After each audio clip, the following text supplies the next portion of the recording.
अस्सलाम वालेकुम। हमारे साथ है फिजा और ये 2 लेवल तक पहुंच गई है, सेकंड लेवल तक पहुंच गई है, पूरा कंप्लीट कर दिया आपने, बहुत खूब। अब हम बढ़े हैं 3rd लेवल पर। जी बहुत सोच समझ के जवाब देना, आपके पास 2 लाइफलाइन है जी ठीक है। चलिए आगे बढ़ते हैं। हमारा पहला क्वेश्चन 3rd लेवल पर ये रहा आपके सामने। इनमें से किस जालिम के साथ अब्दुल्ला इब्न जियाद ने अशरफ अहले हरम और सरे इमाम हुसैन अलैहिस्सलाम को शाम रवाना किया? आपके ऑप्शंस हैं ए शिम्र, बी खुली, सी शीस, डी या ये सब।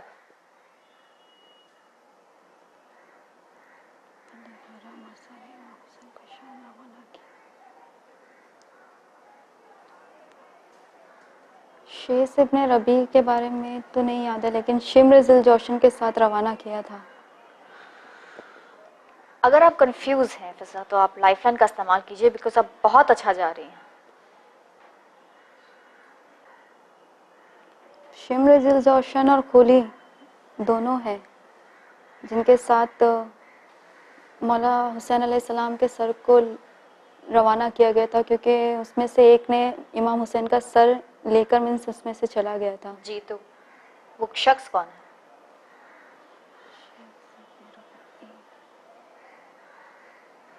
इनमें से किस जालिम के साथ अब्दुल्ला इब्न जियाद ने अशरफ अहले हरम और सरे इमाम हुसैन अलैहिस्सलाम को शाम रवाना किया? शाम जब रवाना किया तो सारे जालिम साथ में थे, तो सब आना चाहिए, क्योंकि उस वक्त करबला के बाद आप लाइफलाइन का इस्तेमाल करना चाहेंगे अगर आप कंफ्यूज हैं तो? नहीं, क्योंकि 2 क्वेश्चन जहन में जा रहे हैं कि पूरे जालिमीन के साथ में भेजे गए थे। अच्छा, और फिर शाम में जब पहुंचा तो उसके बाद खूली वहां से चला गया था, मतलब मौला हुसैन का सर लेके, या फिर पहले लेके चला गया था, ऐसा कुछ जहन में आ रहा है। तो आपको क्या लगता है क्या सही जवाब होगा? किसे महफूज करो? ये सब श्योर? कॉन्फिडेंट? शीर्ष पे थोड़ा सा कंफ्यूजन हो रहा है बस।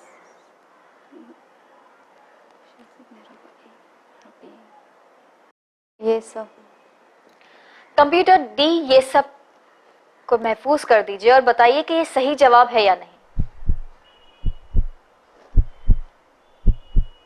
आपका कंफ्यूजन दूर कर देते हैं। डी ये सब is the right answer. Very good, बहुत अच्छा आपने जवाब दिया और बहुत अच्छी तरह आप सारे सवालों का जवाब दे रही हैं बिना कोई वक्त जाया किए। फिजा, हम आगे बढ़ते हैं जी ठीक है। अगला सवाल आपके कंप्यूटर स्क्रीन पे फिजा ये रहा।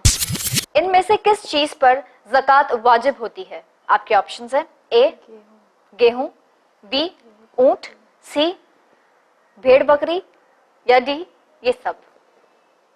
ज़कात 10 चीज़ों पर वाजिब होती है, लेकिन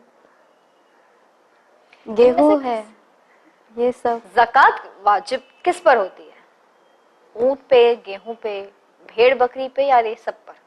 एक्चुअली ज़कात 10 चीज़ों पर वाजिब होती है, तो उसके हिसाब से तो ये सब होना चाहिए, क्योंकि भेड़ बकरी है जिन पर ज़कात वाजिब है और गेहूं भी।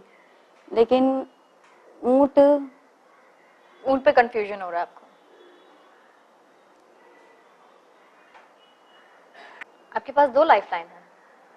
नहीं, क्योंकि 10 के नाम मालूम है। नहीं नहीं नहीं, लाइफलाइन तो है, बताइए किसे महफूज करूं या आप लाइफलाइन लेना चाहेंगे? इनमें से 3 ऑप्शन दिए हुए हैं जिसके बेसिस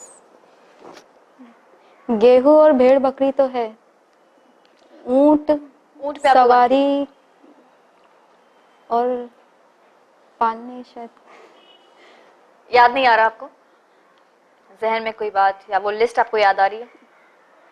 जानवरों पे है ज़कात वाजिब, ये इतना याद आ रहा है, लेकिन ऊंट जानवरों में भी आता है और भेड़ बकरी भी जानवरों में आते हैं, तो उसके हिसाब से तो चौथा होना चाहिए ये सब। तो बताइए ये सबको महफूज करूं? या आप लाइफलाइन लेंगे? ये सब ही होना चाहिए। ये सब? कंप्यूटर डी ये सब को महफूज कर दीजिए और बताइए कि ये सही जवाब है या नहीं। ऊंट पे आपको कंफ्यूजन था। हाँ, जानवर, लेकिन ऐसे जानवर अगर सोचा लेकिन जाए आप तो कंफ्यूज क्यों हो रही है? डी ये सब तो राइट आंसर है।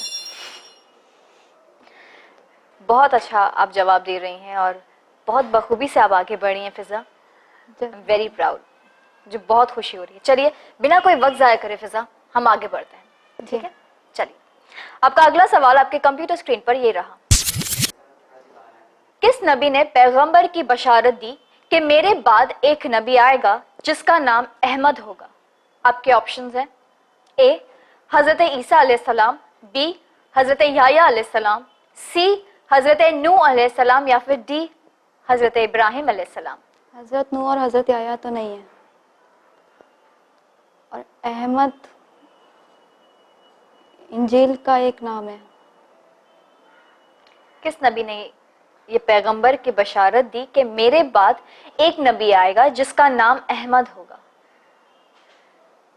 हजरत ईसा, क्योंकि अहमद इंजील से रिलेटेड है। अहमद, मोहम्मद आने वाले हैं, ऐसा ए और डी में है। ए और डी में आप कंफ्यूज हैं? हाँ, हजरत ईसा अलैहिस्सलाम और हजरत इब्राहिम। ऐसे अहमद देखूं तो इंजील का नाम है अहमद, शुफैर। क्या लगता है आपको? आपके पास 50-50 है लाइफलाइन। कभी वही दो आ गए तो ए और डी। आपके पास 50-50 है लाइफलाइन फिजा, अगर आप चाहें तो उसका इस्तेमाल कर सकती हैं क्योंकि आप बहुत अच्छा जा रही हैं। अगर कहीं आपको कंफ्यूजन है तो आप लाइफलाइन ले लीजिए। हजरत ईसा। श्योर? थर्ड लेवल पे आप रिस्क नहीं ले सकती हैं, तो अगर आप बोले तो मैं हजरत ईसा को महफूज कर दूं या फिर आप लाइफलाइन लेंगी? ऐसे तो सारे नबियों ने बशारत दी के लास्ट पैगंबर confusing है मैसेंजर और वो आएंगे, इसलिए- लेकिन हजरत नूह और हजरत याह्या, अहमद के नाम से किसी ने बशारत नहीं दी कि अहमद आएंगे। अहमद अगर आपको इंजील में ही कंफ्यूजन है फिजा तो मैं कहूंगी कि ये लेवल पे, थर्ड लेवल पे आप इतनी दूर पहुंचकर नहीं, आप आई एम रिस्क मत श्योर लीजिए। कि इसमें इंजील में है अहमद।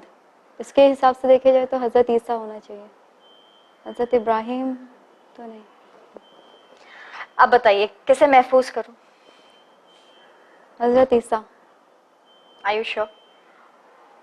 जिसका नाम अहमद होगा। हजरत ईसा। Are you sure? तो बताइए क्या करूं? अगर आपको कंफ्यूजन हो रहा है तो आप लाइफलाइन ले लीजिए।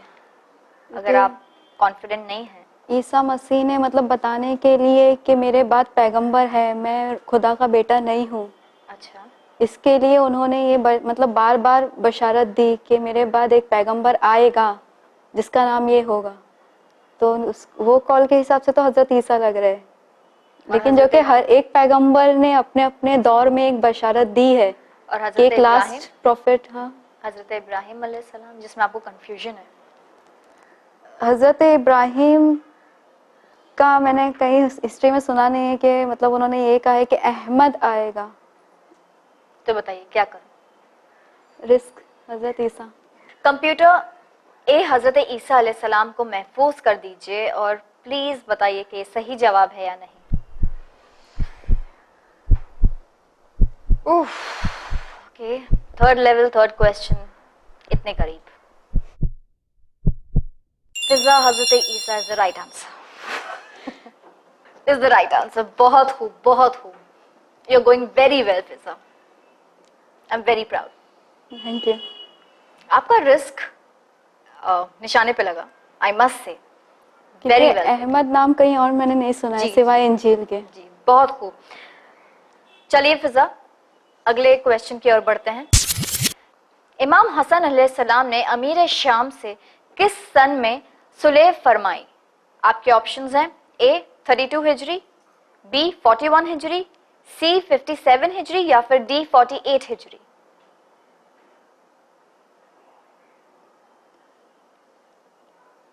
32 तो नहीं है, 32 नहीं है आपको लगता है?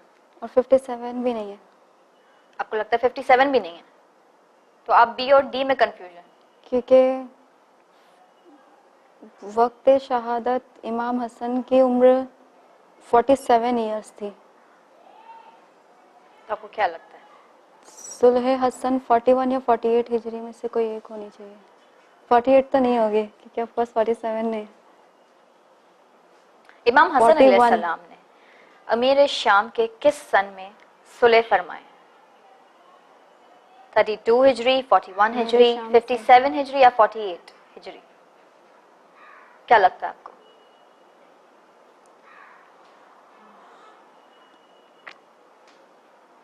बताइए फिजा, किसे महफूज करूं या फिर आप लाइफलाइन लेना चाहेंगी? आपके पास और सिर्फ 2 सवाल बचे हैं और 2 लाइफलाइन ऑलरेडी आपके पास मौजूद है।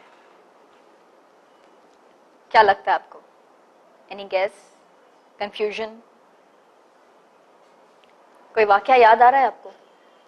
हाँ, इमाम हसन की शहादत का वाक़या सन 50 हिजरी में उनकी शहादत हुई है, तो उसके हिसाब से सोचो सन 50 हिजरी उसके पहले ही होगी सुलह। Of course. तो आपको क्या लगता है, अगर उनकी शहादत से पहले ये वाकया हुआ होगा तो क्या लगता है आपको? 28 सफर 50 हिजरी। आपके पास लाइफलाइन है फिजा। सी और डी नहीं लग रहा है। आपको लगता है सी और डी नहीं होगा? नहीं। 57 हिजरी और 48 हिजरी आपको लगता है नहीं होगा? आपको कंफ्यूजन है ए 32 हिजरी एंड बी 41 हिजरी पर। तो क्या कहना है आपका, किसे महफूज करूं? बताइए, महफूज करूं या आप लाइफलाइन लेंगे? क्योंकि आपको एक जवाब तो मुझे देना पड़ेगा, मुझे कुछ ना कुछ तो महफूज करना पड़ेगा। 32 हिजरी, 41 हिजरी, 57 हिजरी या 48 हिजरी? सी या डी? सी या डी आपको लगता है? तो बताइए, 50-50 आप लाइफलाइन लेना चाहेंगी? Flip the question. कंप्यूटर फिजा अपनी लाइफलाइन को इस्तेमाल करना चाहेंगी फाइनली 3rd लेवल पर। ये फ्लिप लाइफलाइन का इस्तेमाल करना चाहेंगे आप? प्लीज ये सवाल आप फ्लिप कर दीजिए और हमारे सामने एक नया सवाल पेश कीजिए। फिजा, हम आपके सामने नया सवाल पेश करेंगे, लेकिन उससे पहले जस्ट इन केस अगर आपको जवाब देना होता ये सवाल का, तो आप क्या देती? सी। सी देती। 57 हिजरी आपको लगता है was the right answer for this? जी, सी। कंप्यूटर बताइए कि 57 हिजरी सही जवाब था या नहीं? 57 इज द रॉन्ग आंसर। बच गई आप।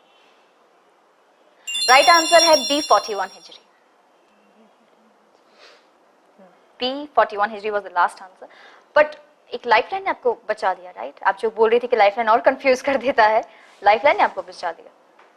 रिस्क आप लेना चाहती थी, बट कोई बात नहीं, ये तो सवाल फ्लिप हो गया। अब नया सवाल आपके कंप्यूटर स्क्रीन पे फिजा ये रहा। जन्नतुल बकी में किस बीबी के लिए बैतुल हुज्न तैयार कराया गया?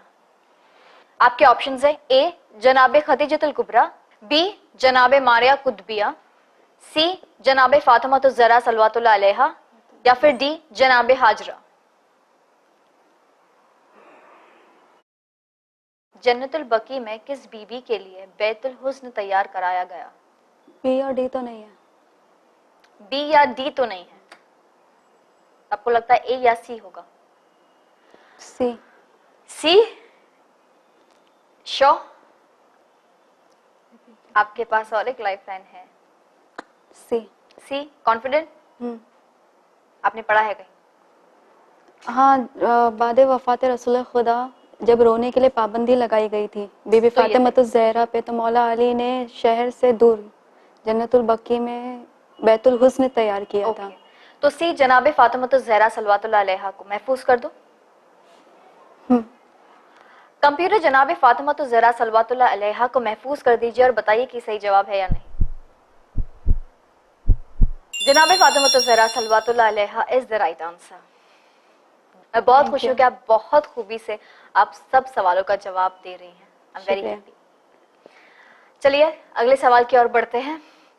सैयद फिजा, ये आपका तीसरे पड़ाव का आखिरी सवाल है। अगर आपने इसका सही जवाब दिया फिजा तो आप यहाँ से पूरे 5000 जीत कर जाएंगी। ठीक है, रेडी? यस। आपका अगला सवाल आपके कंप्यूटर स्क्रीन पर फिजा ये रहा। कुरान मजीद के कितने सूरे हुरूफ मुकद्दयात के जरिए शुरू होती हैं? आपके ऑप्शंस हैं ए 20 सूरे, बी 9 सूरे, सी 14 सूरे या फिर डी 29 सूरे। Tough one. कुरान मजीद के कितने सूरे हुरूफ मुकद्दयात के जरिए शुरू होते हैं? क्या आप जानते हैं मुकद्दयात का मतलब है? मुकत्तयात यानी जो स्टार्टिंग जहाँ से स्टार्ट होता है, अलिफ लाम मीम जैसे, और स्वाद है, फिर वो जिसे हम खींच कर पढ़ते हैं। जी जी जी, बहुत खूब।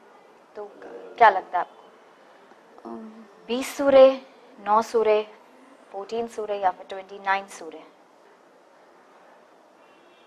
सूरे अल-हम्द में तो नहीं है, तो उसके मुताबिक 29 में भी 29 मे बी। आपके पास एक और लाइफलाइन है 50-50। वो कंफ्यूज करती है। क्या लगता है आपको, कुरान मजीद के कितने सूरे हुरूफ मुकद्दयात के जरिए शुरू होते हैं?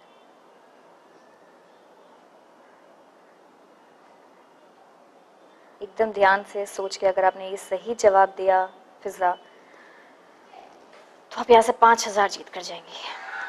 आप रिस्क नहीं ले सकती इतने दूर आके।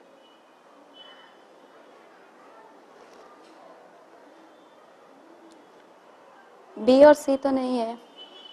बी और सी नहीं है आपको लगता है? श्योर नहीं है। फॉर श्योर 9 और 14 नहीं है, तो आपको लगता है बी सा 29 क्लोज इनफ। तो क्या लगता है आपको, क्या मैं महफूज करूं? आप कुरान पढ़ती है? अल्हम्दुलिल्लाह। तो आपको पता होगा इसका जवाब। कंफ्यूज हैं आप थोड़ी सी? हाँ, क्योंकि 114 सूरे हैं, 12-30 है जी। तो उसके हिसाब से क्या होना चाहिए आंसर? 29। महफूज कर लो।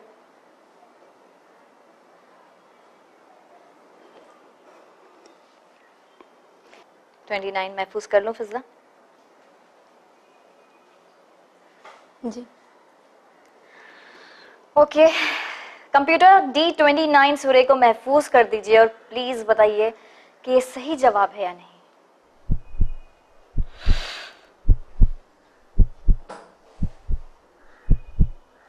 फिजा, आपके पास एक लाइफलाइन थी, इतना करीब आके आप रिस्क ले रही थी। आप फुल कॉन्फिडेंस नहीं थी इसके सवाल जवाब के बारे में, राइट? कॉन्फिडेंस नहीं था, लेकिन पढ़ा है उसे कि मे बी 29 थे। मे भी नहीं, इतने करीब आके लाइफलाइन का इस्तेमाल नहीं करके आपको लगता है D29 सूर्य इज द राइट आंसर? आपको लगता है इट्स द राइट आंसर? सही है फिजा, 29 सूर्य is the right answer. I can't believe it. Congratulations, बहुत बहुत मुबारक हो फिजा। Thank you. आपने 15 सवाल के सही जवाब दिए और यहाँ से आप 5000 रुपए जीत कर जाए। आई एम सो हैप्पी कि आप पहली वो लेडी कंटेस्टेंट हैं जिन्होंने पूरे 15 सवालों का सही जवाब दिया Fiza. Thank you. I am very happy. Congratulations, आपके नॉलेज को मैं बहुत बहुत सलाम करती हूँ। Thank you. Very nice. Fiza, कैसा लगता है आपको टू बी बहुत अ अच्छा फर्स्ट लगा। Contestant, lady contestant to win 15 सवालों के जवाब and 5000 rupees? Really very happy. Very happy, I am sure. बहुत खुशी होती होगी आपको, आपकी फैमिली को बहुत खुशी होगी, आई एम श्योर। बिल्कुल, है ना? आज आपको लगता होगा कि knowledge really pays. Yes, knowledge is wealth. Wealth, very good, very good, I am sure. As the Maula Ali says. Yes, that Maula Ali says कि knowledge is wealth, it really pays. Very good, I am very happy. मुझे बहुत खुशी है और आप बहुत अच्छी तरह सवालों के जवाब दे रही थी Fiza. I am very happy. Thank you. ठीक है, इंशाल्लाह आप ऐसी तरक्की करते रहिए। जी बिल्कुल। ठीक है, और नॉलेज आप गेन कीजिए और लोगों तक पहुंचाइए। इलाही आमीन। इलाही आमीन। फिजा, मैं भी बुलाना चाहूँगी हमारे विन के जो रिसर्च और डेवलपमेंट हेड हैं, जो है मौलाना गुलाम अब्बास साहब। मैं वो चाहूँगी कि वो आपको नवाजें इनाम से। ठीक है, a token of appreciation I would want him to give you. ठीक है? तो व्यूअर्स, ये है हमारे चैनल विन के रिसर्च एंड डेवलपमेंट हेड मौलाना गुलाम अब्बास साहब। मौलाना साहब, मैं चाहूंगी कि चैनल विन की तरफ से आप सैयद फिजा को इनाम से नवाजें, प्लीज। बहुत खूब, अल्हम्दुलिल्लाह, ये आपके लिए इनाम है और ये 5,000 रुपया आपकी इनामी रकम होती है जो आपने बहुत मेहनत करके इस सवालों के सफ़र को कामयाब बनाया है। मैं बेहद खुश हूँ आपसे कि आपने जो है बड़ी मेहनत की है। खुदा से दुआ करता हूँ कि आप इसी तरीके से इल्म हासिल करती रहें। मौलाना साहब, 2 लफ्ज़ आप कुछ कहिए। मैं आपकी खिदमत में और चैनल विन की तरफ से ये बात अपने नाज़रीन की खिदमत में पेश करने की सआदत हासिल करूँगा कि जब हमने शुरू में चैनल विन पर सवालों के सफ़र को शुरू किया था और हम सवालात बनाते थे और उसमें ज़रा सा भी अगर कोई मुश्किल सवाल आ जाता था तो बच्चों को उसके जवाबात देने में बड़ी दुश्वारी होती थी।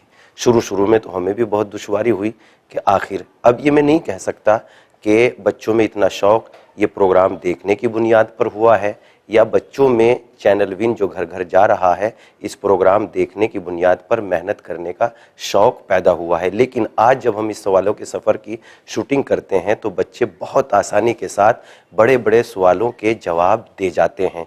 इससे अंदाज़ा होता है कि यकीनन चैनल विन की तरफ से जो ये सवालों का सफ़र पेश किया जा रहा है इसकी बुनियाद पर लोगों में अपने बच्चों को दीनी तालीम और जर्नल नॉलेज इस्लाम के सिलसिले में पेश करने का शौक़ पैदा हुआ है, जिसकी बुनियाद पर आज मुझे बहुत आसानी से मैं बड़े बड़े सवाल बना लेता हूं और मुझे यकीन होता है कि इस सवालों के सफ़र में आने वाले बच्चे उसके जवाबात दे जाएंगे। बहुत बहुत शुक्रिया आपका मौलाना साहब। आप हजरात का भी बहुत बहुत शुक्रिया। बहुत बहुत शुक्रिया। Thank you very much Syed Fiza for coming on our show. Thank you so much. नाजरीन, आज का हमारा सफ़र यहीं ख़त्म होता है। इंशाल्लाह अगले एपिसोड में आपसे फिर से मुलाकात होगी एक नए कंटेस्टेंट के साथ। तब तक के लिए हमें दीजिए इजाज़त। देखते रहिए चैनल।